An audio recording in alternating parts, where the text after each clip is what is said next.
Dans cette vidéo, nous allons parler de l'entretien du matériel. C'est un élément absolument essentiel, qu'on soit photographe de sport, de nature, toute typologie d'activité, il faut qu'on entretienne son matériel, tout simplement pour l'entretenir en termes de durée de vie, mais aussi en termes de production d'image. Si on a des poussières sur son capteur, ça nous demandera une post-production, des retouches qui seront énormes. Donc c'est extrêmement important de faire des choses au départ, avant de partir en prise de vue, il faut s'assurer d'un certain nombre de choses en termes de nettoyage. Et là, on va faire le tour du nettoyage de l'appareil photo en 3 étapes, qui seront d'abord le nettoyage capteur, ensuite le nettoyage du boîtier et enfin le nettoyage de l'optique. Et ça vaudra pour une à plein d'optiques, évidemment. On va commencer d'abord par le nettoyage du capteur. C'est le plus important et le plus critique, évidemment, en termes de nettoyage et de précautions à prendre. Ici, sur le Z9, on a un protecteur de capteur, ce qui est la première fois, parce qu'avant on avait un obturateur. Sur le Z9, il n'y a pas d'obturateur. Ceci est un protecteur de capteur, donc c'est extrêmement important de l'utiliser systématiquement. À l'allumage et à l'extinction de l'appareil photo, il se met en action pour protéger le capteur physiquement et aussi évidemment des poussières. Donc on va s'assurer que son capteur est propre, c'est très important. Pour ce faire, en fait, je vais utiliser une lampe assez puissante. On peut utiliser une lampe de bureau ou autre chose. Là, en fait, j'ai un éclairage vidéo que j'utilise pour des tournages. Et là, je vais l'utiliser en source principale pour pouvoir voir bien comme il faut, avec une inclinaison comme ça. Je vais pouvoir voir ce qui se passe. Je vais utiliser maintenant, pour faire ça, une seule chose uniquement, une bombe à air. Une bombe à air sec qu'on va utiliser là. Et je vais d'abord faire le tour en fait, de la chambre. La chambre, c'est la partie noire mat qui est autour du capteur. Évidemment, si j'enlève pas d'abord les poussières sur la chambre, elles vont pouvoir retomber sur le capteur. Donc j'applique comme ça un geste circulaire pour pouvoir bien enlever les poussières sur l'ensemble de la chambre. Et maintenant, je vais venir apposer la canule très proche du capteur avec un flux d'air assez faible qui va permettre de passer tout le capteur en revue. Et voilà. Et là, ainsi, j'ai comme ça, je vais vérifier mon nettoyage. Ici, je n'ai plus de poussière. Bon, j'en ai une toute petite là dans le coin. Je vais aller comme ça. Et voilà. Mon capteur est propre. Je ne vais pas vous montrer le nettoyage du capteur de façon mécanique. C'est quelque chose qui est relativement périlleux. Ce sont des experts qui font ça chez Nikon. Et je vous invite vraiment, quand les poussières sont véritablement collées sur le capteur, à plutôt les amener, l'amener en service après-vente pour faire un nettoyage complet du capteur. Voilà. Une fois qu'on a terminé le nettoyage du capteur, ce qui est important, c'est bien d'éteindre le boîtier et de reposer le bouchon sur la baïonnette. Un point extrêmement important, on nettoie évidemment chacun des bouchons des appareils et des objectifs. Sinon, s'il y a de la poussière qui est stockée directement dans le bouchon, eh bien, on va la déposer à nouveau sur le capteur et l'histoire recommence.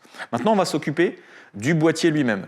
Alors, comme vous pouvez peut-être le voir là, j'ai un boîtier qui est sale. Je vais utiliser maintenant autre chose qui sont 3 éléments. En plus, un pinceau un peu dur comme ça, ou une brosse à dents éventuellement usagée. Tout à l'heure, on va utiliser une microfibre et surtout cette mousse magique nettoyante. Franchement, elle est magique. Pour quelle raison? Parce qu'elle est capable aussi bien de nettoyer des gainages caoutchouc, toutes les parties du boîtier sans aucune altération et aussi la partie de la partie verre, c'est-à-dire même les optiques frontales et arrière de l'objectif. Donc en fait, je vais commencer déjà dans le premier temps à brosser tout simplement le boîtier avec mon pinceau brosse dur ici, pour enlever le maximum de poussière, de terre, de tout ce qui pourrait être sur le boîtier. Je le fais ainsi. N'utilisez pas une bombe à air pour l'ensemble du boîtier, sinon vous gaspillez quand même de l'air qui est poussé par du gaz propulseur. Et l'idée, c'est vraiment de brosser au maximum. Et vous voyez qu'il va rester forcément dans les recoins, il va rester un petit peu de poussière. Et c'est là où effectivement on va faire entrer en jeu la mousse nettoyante. Donc pour ce faire, en fait, j'utilise ceci. Je vais mettre de la mousse directement sur le pinceau et pas directement sur le boîtier. Voilà, j'en mets directement sur mon pinceau et je vais appliquer ça sur les gainages et j'y vais copieusement, joyeusement, on va dire, et je brosse jusqu'à ce que tout disparaisse, c'est-à-dire qu'on ait vraiment été chercher tous les interstices, toutes les infractuosité directement du gainage et du boîtier. Et vous voyez qu'en fait, si vous faites ça sur l'ensemble du boîtier, vous allez retrouver un boîtier comme neuf quasiment pour chaque sortie. Il n'y a aucune possibilité que la poussière reste en fait sur le boîtier. Vous passez aussi bien sur le boîtier lui-même que sur la partie des écrans. Et c'est ainsi qu'on va pouvoir avoir quelque chose de très propre. Et vous voyez que j'ai pas peur d'y aller au niveau des boutons et différents écrans. Voilà. Donc là, j'ai fait l'ensemble du boîtier en temps réel, hein, vous voyez, c'est pas très long, mais c'est juste absolument nécessaire de faire ça très régulièrement, parce que sinon, la poussière, encore une fois, peut, par manuportage, on va dire, rentrer directement dans le boîtier. Là, on a terminé le boîtier, il est déjà très propre. On va passer un petit coup d'air partout, pour enlever peut-être les poils de pinceau et les différentes poussières qui auraient pu rester en suspension. Maintenant, on va s'assurer en fait qu'on va aller nettoyer les trappes, c'est-à-dire la trappe carte. On vérifie bien que les joints ici soient bien nettoyés sur les bords. On va passer aussi un petit coup de pinceau partout et un petit coup d'air pour s'assurer qu'il n'y ait pas de poussière qui rentre à l'intérieur, au fond des trappes cartes, parce qu'une fois qu'il y a de la poussière, évidemment, la connexion peut se faire de moins bonne façon. Identique pour la partie batterie. Au fond, on a des petits contacts. Voilà, on met un petit coup comme ça, et aussi un petit peu sur la partie de la batterie, là. Et on a quelque chose de parfaitement propre. On en a terminé de la partie boîtier, il nous reste juste à terminer le côté des optiques, de la partie glace, verre du boîtier. Donc la partie du viseur, le tour du viseur, ici, vous voyez qu'avec la baïonnette nouvellement mise sur le Z9, sur le bouton du Z9, on enlève et c'est facile de nettoyer le côté de la partie viseur. Et maintenant, on va terminer le travail avec la chiffonnette microfibre. On passe sur l'écran, tout simplement, parce qu'on a déjà du produit en plus et c'est passé tout seul. Et ici, on en a aussi, hop, sur les 3 niveaux en vert du boîtier. Et c'est tout bon. Donc là, maintenant, on a un boîtier qui est complètement propre et on a évidemment quelques petites poussières à enlever. Voilà. On peut passer aussi dans la partie griffe flash si besoin. Là, en l'occurrence, elle est protégée, mais on peut aussi enlever et refaire le nettoyage là-dessus. Voilà. Là, on a un boîtier qui est véritablement comme neuf. Il est nettoyé de tous les bords. Je vérifie enfin, là, tout va bien. Sous les trappes aussi de connectique. Je passe un petit coup là et c'est tout bon. On a fini le boîtier de son côté. Maintenant, on va le mettre de côté et ensuite passer à l'objectif. L'objectif, c'est le même traitement. D'abord, on passe ici vraiment toute la partie brosse sur l'optique. On a quelques petites, voilà, un petit peu de sable, un petit peu de poussière qui peut être dessus. Et encore une fois, même traitement, on a cette mousse.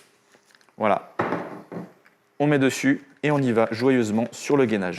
Le gainage, ce sont des rainures, donc forcément, il faut y aller systématiquement, comme ça, dans le même sens, dans le même axe. Et là, on va pouvoir faire un nettoyage qui va être vraiment complet. Et on rattrape en fait même un gainage qui paraît un peu vieilli, éventuellement un peu blanchi. On récupère comme ça, à niveau du nettoyage, quelque chose de vraiment très propre et très utilisable. Encore une fois, ce n'est pas uniquement pour la cosmétique. Quand on a en fait des gainages qui sont propres et nettoyés de cette façon, on a une optique en fait qui va être fonctionnelle et qui ne va pas crisser à force d'usage ici sur la mise au point manuelle, sur le zoom. On va sentir quelque chose qui est toujours très propre. Donc là, on va passer un petit chiffon sur la partie du zooming aussi pour éviter que la poussière ne s'insinue à l'intérieur. Donc hop, on est parti. Le dernier élément qui peut paraître très risqué, c'est qu'on passe un petit coup de bombe à air sur la lentille frontale et là, on va pouvoir aller directement avec la mousse sur la lentille frontale et on va passer la chiffonnette microfibre. Et là, en fait, on a un résultat qui est absolument sans trace, sans tache, et qui n'altère absolument pas l'optique, ni la lentille frontale, ni la lentille arrière ici que je vais récupérer en dézoomant. Et bien sûr, je termine par un petit coup de bombe à air. Et voilà, le résultat, c'est ici, en fait, on est très propre. On n'a pas la moindre trace sur l'optique et pas la moindre altération. Avant de terminer, vous vous rappelez, on nettoie les bouchons avant et arrière pour éviter le stockage, le transfert de la poussière du bouchon à l'optique. Dernier élément extrêmement important et que la plupart des gens oublient, avant de partir en reportage, on passe un petit coup d'aspirateur dans son sac photo. Ici, j'ai un sac photo en l'occurrence dans lequel il peut y avoir un petit peu de poussière. Je passe un petit peu d'aspirateur dans chaque poche, sur les côtés et compagnie, parce que sinon, pareil, comme vous allez dehors et que vous transférez votre matériel de l'extérieur vers l'intérieur et inversement, vous avez la possibilité de juste tout ressalir votre matériel alors que vous venez de le nettoyer comme neuf. Voilà. Donc maintenant, c'est tout propre, c'est tout nettoyé. Je peux partir en reportage avec un matériel qui va être forcément le plus propre possible et garder de façon la plus durable. J'espère que ces conseils d'entretien vous seront utiles et merci d'avoir regardé cette vidéo et bonne continuation à vous.